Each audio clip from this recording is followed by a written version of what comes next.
Hi, this is Brandon with Precision Defensive Solutions, and today I'm coming to you with a question.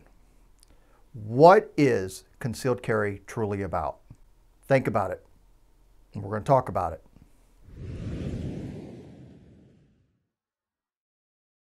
So I'm sure that that question kind of raises some questions in your head, and you're probably thinking, has Brandon lost his mind?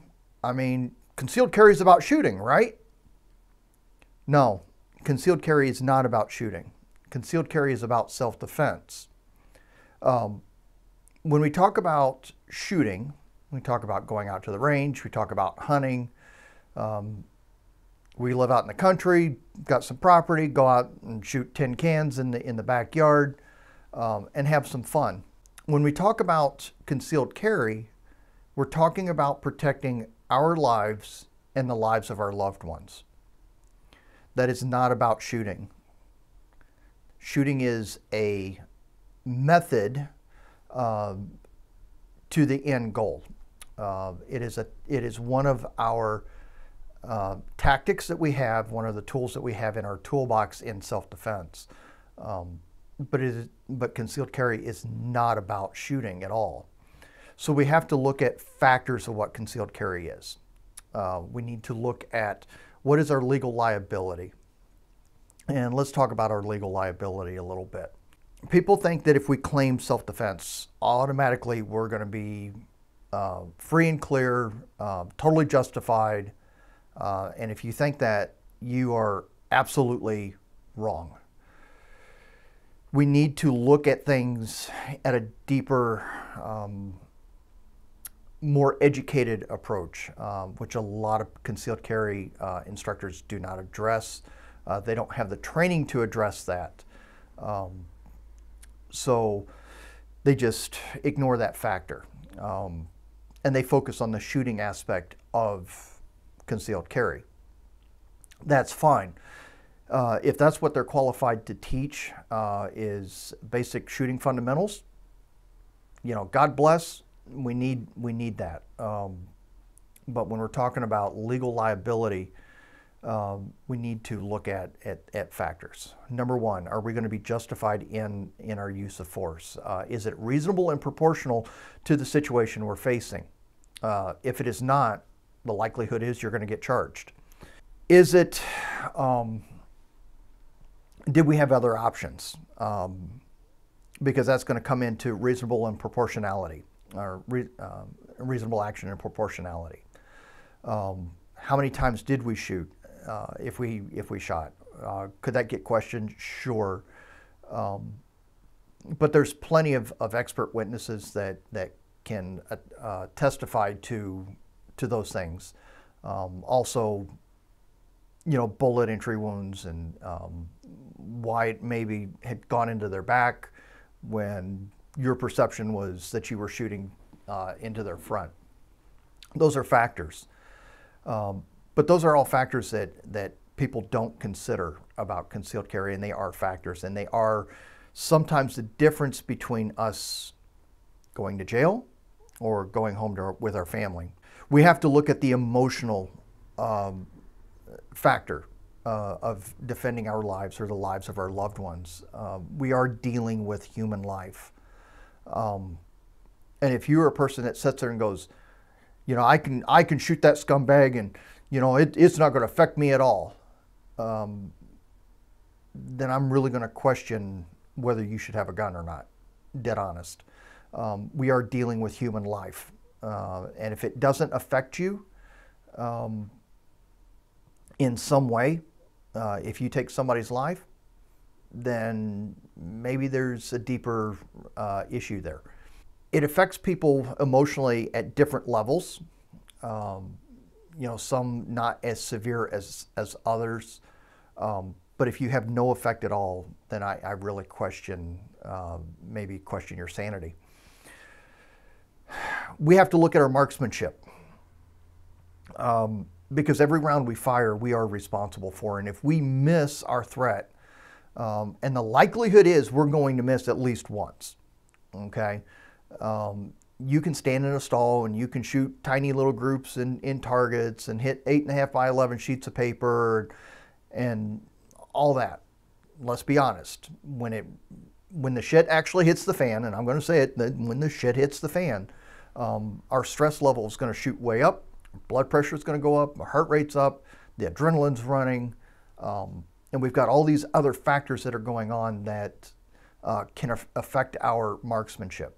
So the likelihood is you're going to miss at least one of your shots. Okay, face it, it's a reality.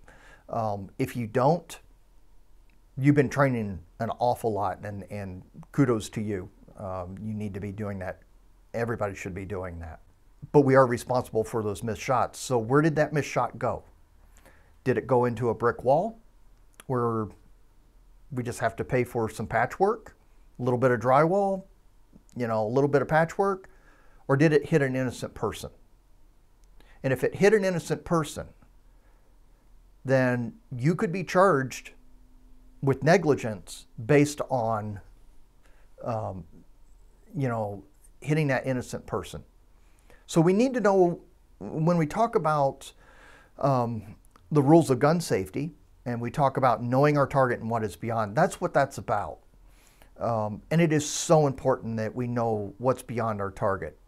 When we look at knowing what's beyond our target, and we say, yeah, I knew, did we really? Or are we working on a automatic process? If we don't train under stress, if we don't work that stress inoculation in our training, literally doing defensive style shooting, working under a timer, working movement under time constraint, doing force on force training, we're really not working to deal with that. If we're going to the range and we're standing in the stall and we're shooting, we're working on marksmanship, but we're working on marksmanship under a controlled situation. Even if we put a timer on it, we're working under a controlled situation. So we have to look at those things, okay? The other factor is the other person has a vote in it. They're not going to stand there and let you shoot them. So your timing, your distance, your marksmanship has to be spot on. Okay, and we have to understand too that the likelihood is one shot is not going to end that threat. So we need to be able to put multiple shots on target at speed accurately to get good significant hits to stop that person that's trying to kill us or kill our loved one from doing what they're doing. We need to stop their behavior. So those are factors, and this is why I say it is not about shooting. It is about self-defense, and we have to understand those factors of self-defense. We have to understand movement. We have to understand precision. We have to understand timing and distance.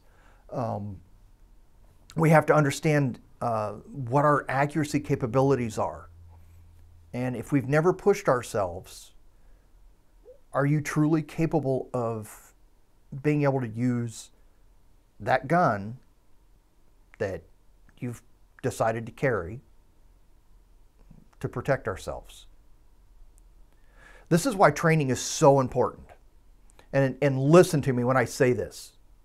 It is our constitutional right. It is absolutely our constitutional right to own a firearm. It is our constitutional right to use a firearm to protect ourselves. But it is our responsibility. It is our responsibility as gun owners, as self-defenders, to get a good education, to get good training, to push ourselves beyond our comfort zone so that we can be effective, at least as effective as possible, on the worst day of our lives. So next week, we're going to talk about self-defense. Truly what self-defense looks like. What it is, what it isn't, what the public thinks it is. Thank you, Hollywood. And that way we can kind of put the pieces of this together. Thanks for watching. We'll talk to you soon.